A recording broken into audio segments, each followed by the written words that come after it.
Hello, and welcome to the next episode of If Women Were Meant to Fly, the Sky Would Be Pink. Nose up. I'm Enid O'Toole. In this episode, I'm promoted to Senior First Officer. There are more fun and games at the Lagos Flying Club as students learn to fly, and I suffer a series of setbacks on a personal level and fight to be exonerated.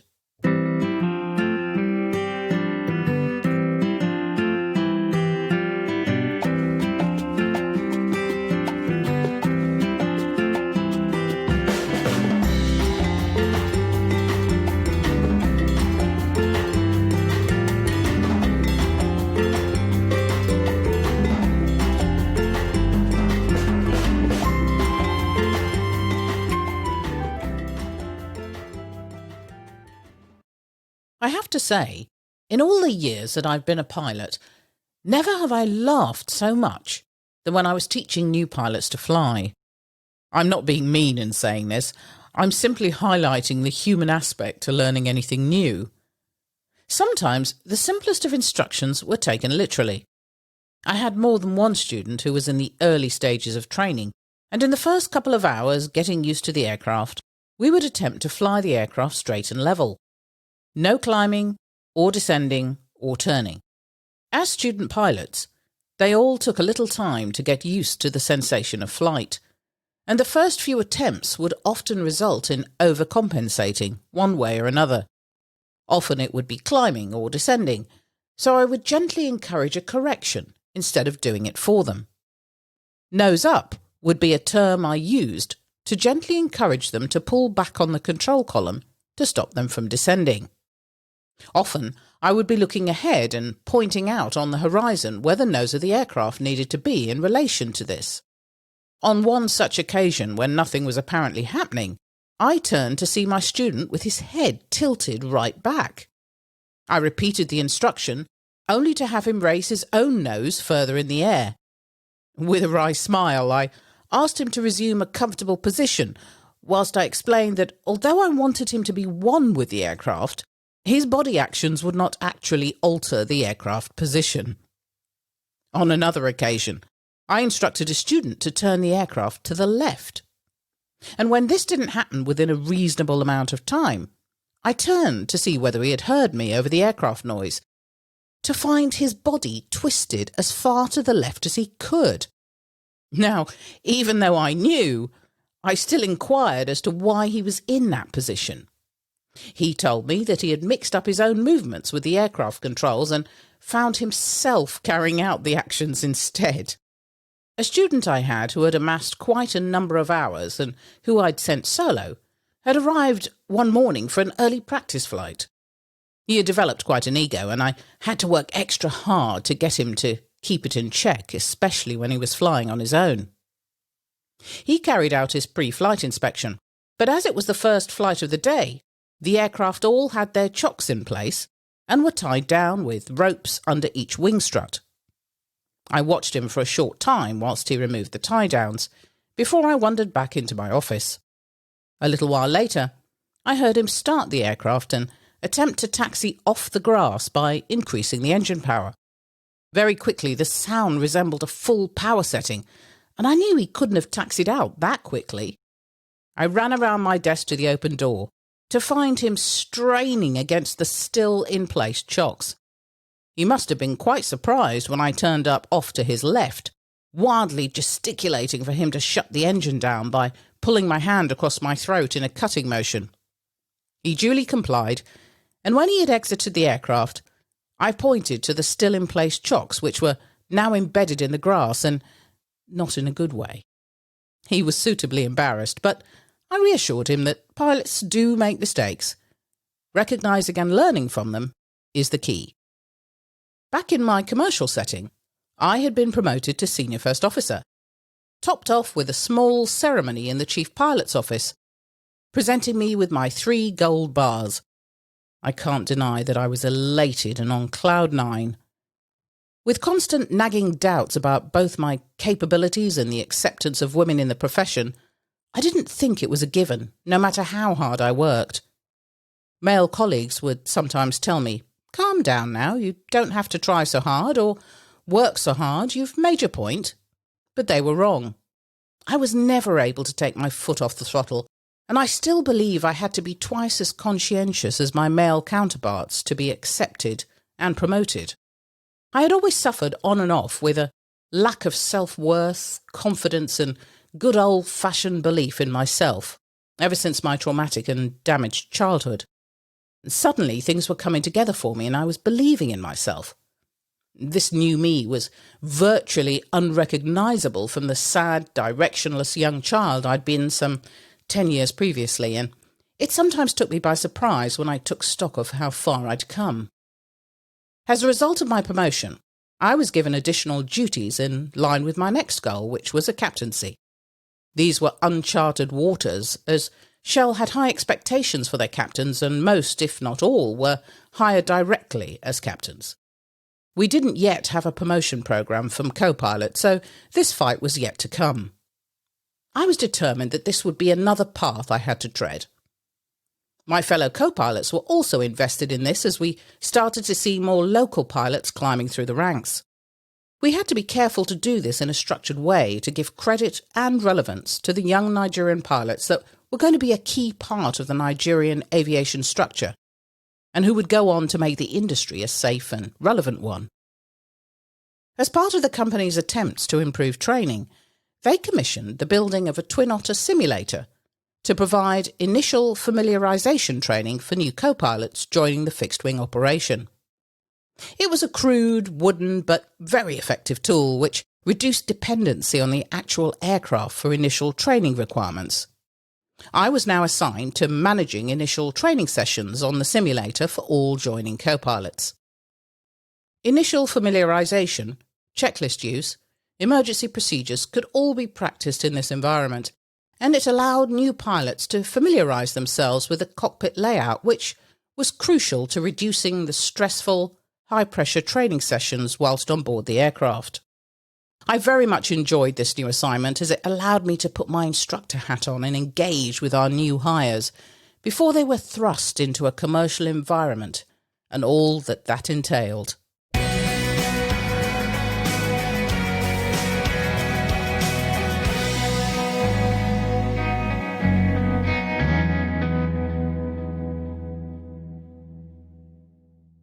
In addition to my work life, I also had responsibilities at home as my mother and I owned a block of flats and had to manage tenants. For the most part, we had excellent tenants who didn't cause any problems, and we were quite relaxed as landlords. However, all this was about to change, as we decided to agree to a short-term rental for a friend of a friend.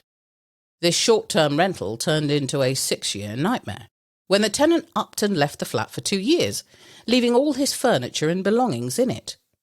Various attempts to track him down proved fruitless, and in the end we had our lawyers apply to the courts to allow us forceful entry to the flat to clear and then sell his belongings to recover the rent.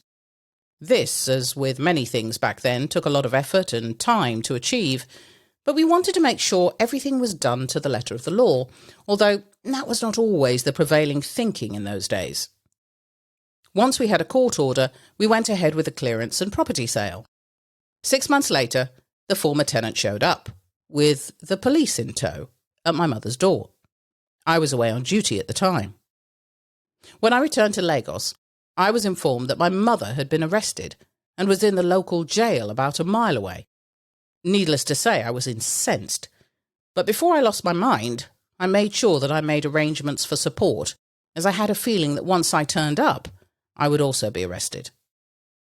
I sent messages to our lawyers as well as my company and several influential friends. With that accomplished, I presented myself at the local police station in full uniform. Now, in hindsight, I should have changed first, as this was about to set off a firestorm of unwanted publicity. I was unceremoniously stripped of my belt and my shoes and told that I too would be jailed until the matter could be settled by the courts. Interestingly, the official order by the courts that showed we had acted lawfully was not accepted, as the police officers had been bribed. The intent was to extort money from us for release and to settle the case out of court, and this was something I was not going to do. Bribery and corruption were part of daily life in Nigeria, and it was tedious beyond belief at the best of times, but I was used to it. Ending up in a jail cell with my mother was not an everyday occurrence, though, and to say we were dismayed was putting it mildly. I was led to the female holding cells, but only after a heated argument about whether I was actually a woman, as surely women could not possibly be pilots. Yes, that old chestnut. Now, let me paint a picture of local jails in Lagos at that time. Unpleasant doesn't even begin to describe it. Overcrowded, dirty, and with virtually no amenities. My poor mother and I were consigned to mats on the floor, which were kindly provided by the women already incarcerated and who felt extremely sorry for us and our predicament once they heard the story. They quickly convened a meeting as they realised we would be here for at least a couple of days, and from their own experiences knew that we would be in danger overnight from the very people expected to uphold the law. There was no sleep to be had as various men, and these were men who were being held in the male section of the jail, as well as police officers, prowled the corridors outside our holding cells, attempting entry, only to be pushed back constantly by our fellow inmates. Rats made their way through drains in the floor, scavenging for leftover food, and at one point I lost count of the number of them. Now, I'm a tough, no-nonsense woman, but that experience frightened me like no other, as I realised that I would be outnumbered and defenceless against this onslaught. To this day, I remain eternally grateful to the women who doggedly protected us through the night, and who shielded us from what can only be described as the intent to degrade us. I will never be able to repay the kindness and tenacity of those women who risked their own lives to give us that protection. They were mostly street vendors who had also been victims of some corrupt shenanigans rather than any real crime, or wives of disgruntled husbands who had decided to get their own back on them by bribing someone to throw them in jail.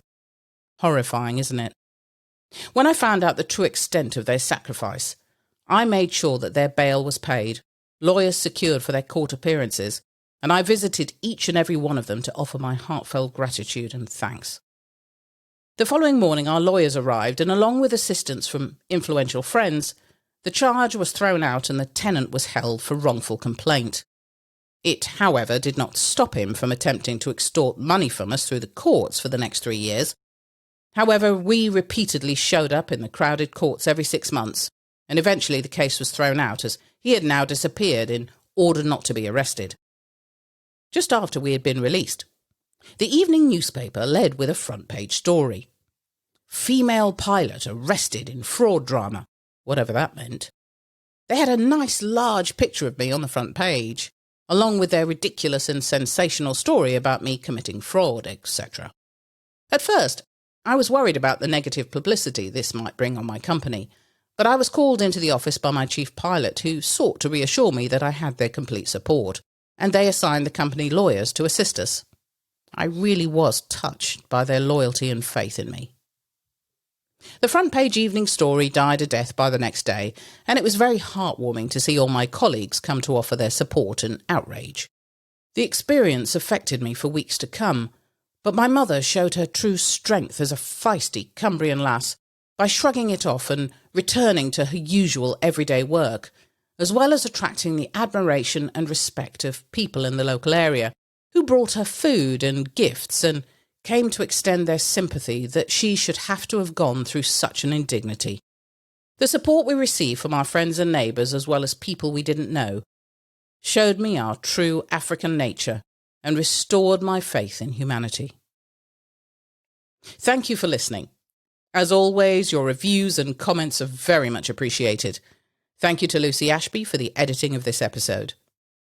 If you would like to ask a question or make a comment, please do so on our social media sites. We're on Instagram, Facebook and Twitter. Or send us an email. Our email address is theskyIspinkpilot@gmail.com. That's theskyIspinkpilot@gmail.com. Or visit our website, www.skyispink.co.uk. In the next episode, aviation accidents are on the increase, and I lose some very good friends.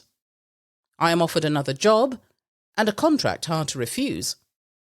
And I experienced my first piranha fish encounter on a company boat trip, which puts me off fish for life. Thank you, and goodbye.